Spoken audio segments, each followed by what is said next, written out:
All right, today we're going to talk about rational exponents, and that's because a radical could be written as a rational exponent. For example, if we've got the square root of x is equal to x to the a power. If I was solving this here, I would want to get this x by itself. So I would square both sides to get rid of the square root. So our square root and our square cancel, and we get x is equal to x to the 2a power. Now, since both of these have exactly the same base, then the exponents here have to be equal to each other. If there's no exponent written, we know it's an exponent of 1, so 1 has to be equal to 2a. To solve for our a now, we would divide by 2, so a is equal to 1/2. So if we think back at the original problem there, we can say that the square root of x is equal to x to the 1/2 power. That's the property we're going to work with today. It comes from, go ahead and show you that here. Our property is b to the m over n is equal to the nth root of b to the m power. This is the important part that you've got to be able to use. We're going to rewrite from a rational exponent like this to a radical, and from a radical back to the rational exponent. Sorry about that, my pen leaked there. So the m, which is in the numerator, is going to be the exponent here, and the n, which is in the denominator, is going to be the index. That's what this part right here is. It is the index. So the square root of x, we said, is x to the 1/2 power. I'll go ahead and do the cube root of x, since we've done that before. That is x to the 1/3 power. Notice that the exponent here is 1, since there's nothing written, and the index is 3. So that's the exponent, that's my index there. All right, so we're going to practice rewriting those right here, and we'll just do these numbers here, 9 to the 1/2, and we want to write that in the radical form. So my index is that bottom part, my exponent is the top. I'll go ahead and write that here. Numerator is exponent, denominator is the index.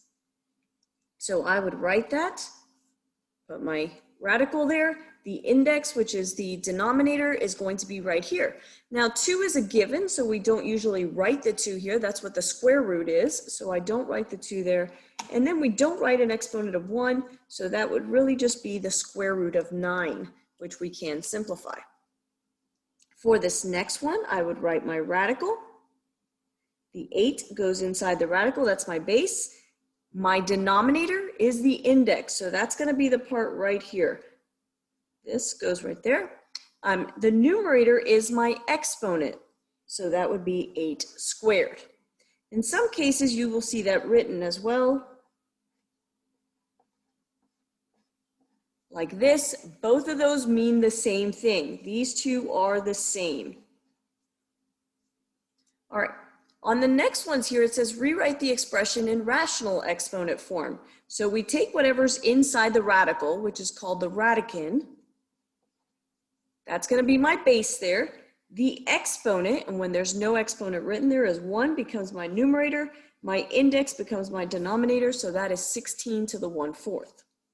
Here is another one, 28.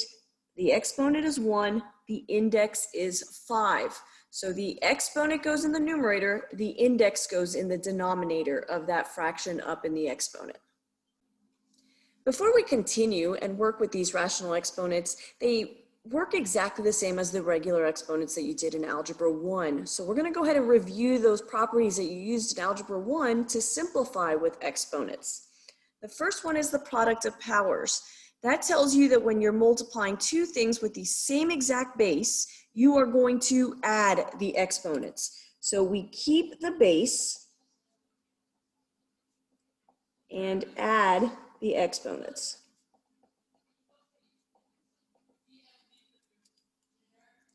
The second one here, quotient of powers, tells you that if you are dividing two things with the same base, and it must be the same base, then you can take these exponents and subtract them. So you keep the base and subtract the exponents. All right, our next property there is power to a power. And that tells you if you've got a base and it's raised to a power and you're raising that whole thing to a power, you are going to multiply those exponents. So we keep the base in this case and multiply the exponents. All right, the next one, product to a power, right here. They are being multiplied. And we've got two different bases. This one's a base of A and this one's a base of B. So in this case, you can distribute that power to both of them. You're multiplying both of them. So we keep the bases there and distribute the power. And that is only because you're multiplying in the middle there. If this was an addition, you would not want to do that.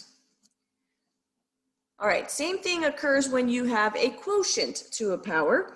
So you're going to keep the two different bases, but you are going to distribute this power here to both of those, and you would multiply those. So keep the bases and distribute the power.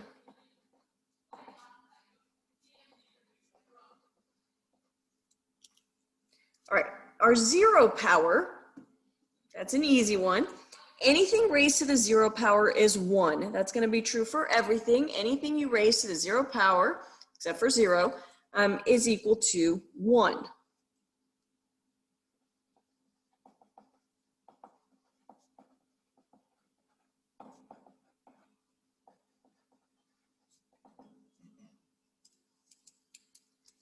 All right, our negative exponent in the numerator and really in the denominator, what you're doing is flipping it to make it a positive power.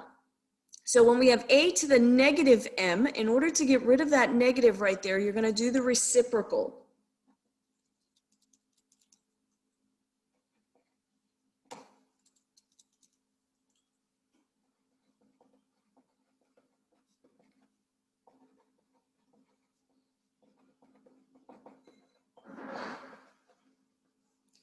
So we do the reciprocal to make a positive power, and that's going to be the same thing for this one.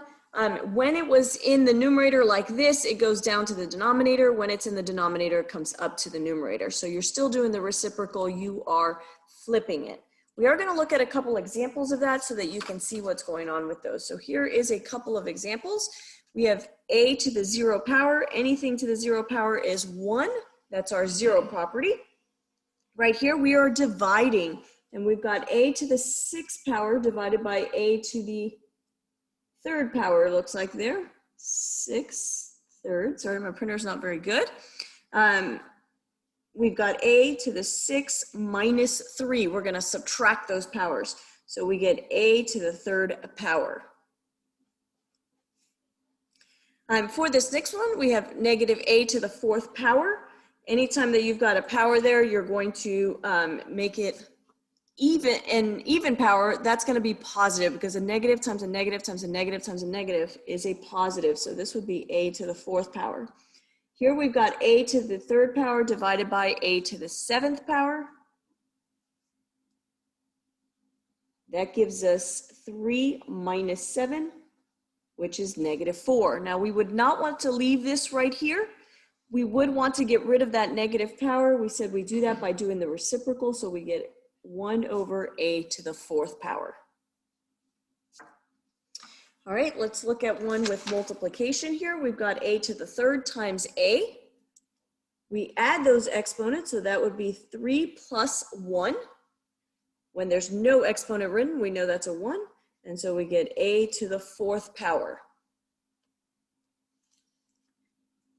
Here we have a power to a power, so that says a to the 1/2 raised to the 8th power. So we multiply those and we get a to the 4th power. Let's look at another one we haven't seen here. Here's another one, a squared raised to the 2nd power. Again, if you've got a power to a power, you multiply those, so that gives us a to the 4th power. Here's one where we've got two different ones. We would want to distribute this 2 to both of those. And so that gives us a squared and then b to the 4th power, because that's still a power to a power there where you would want to multiply.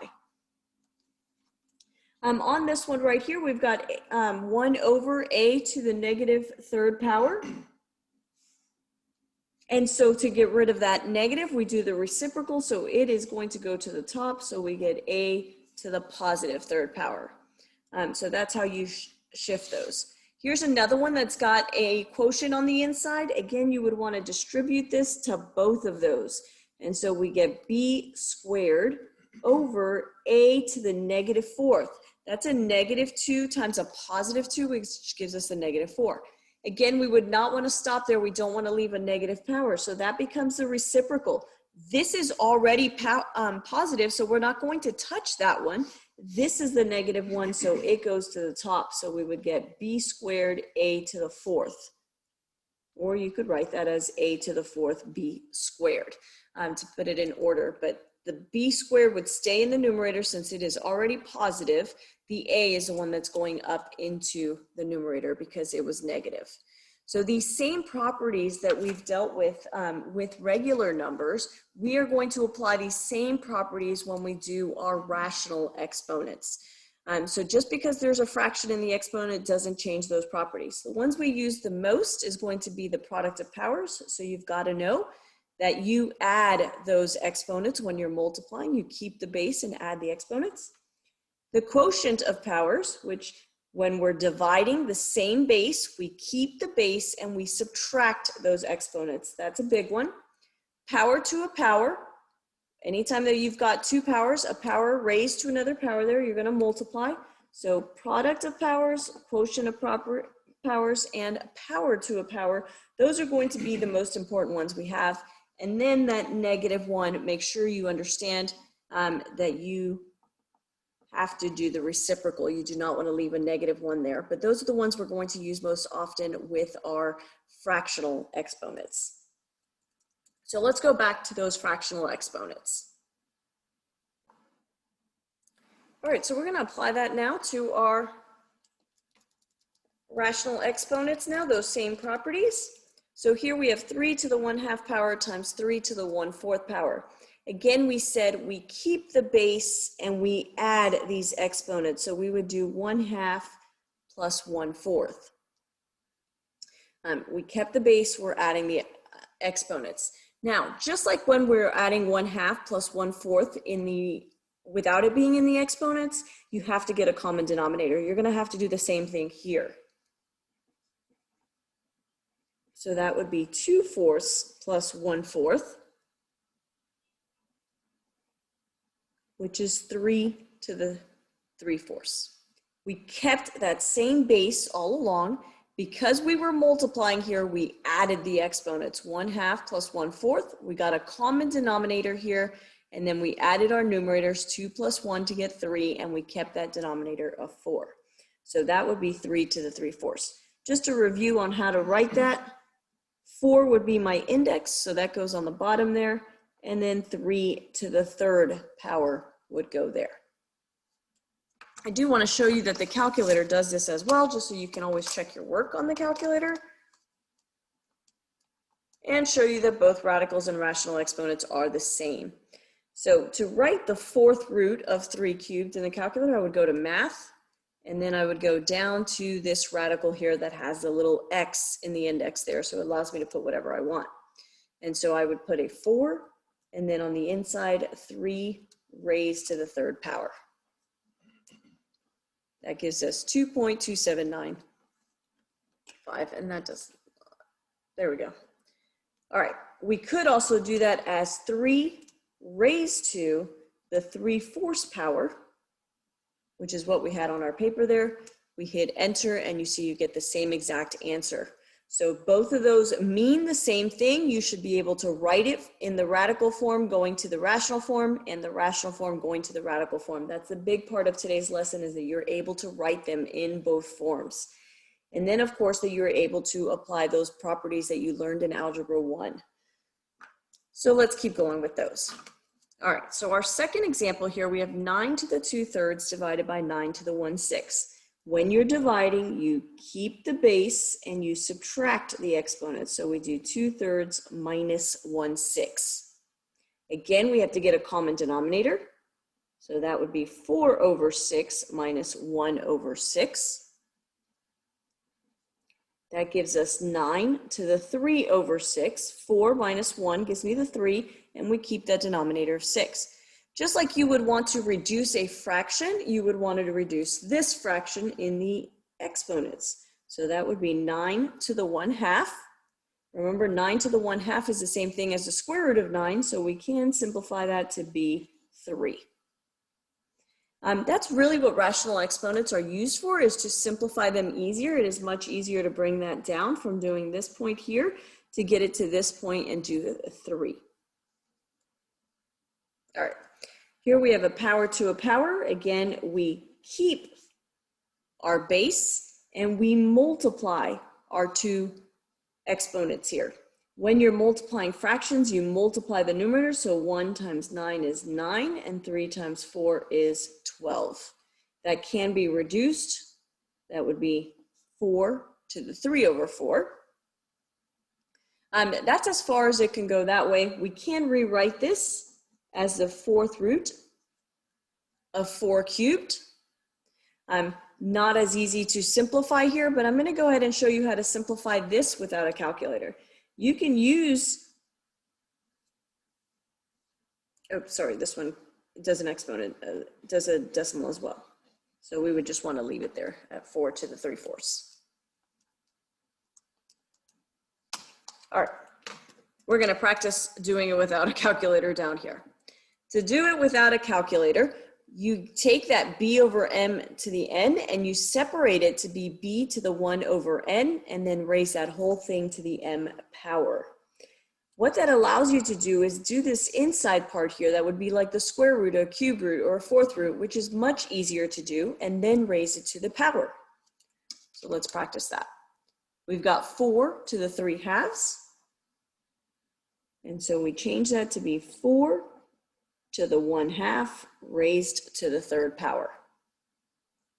This part is easier now than trying to figure that out.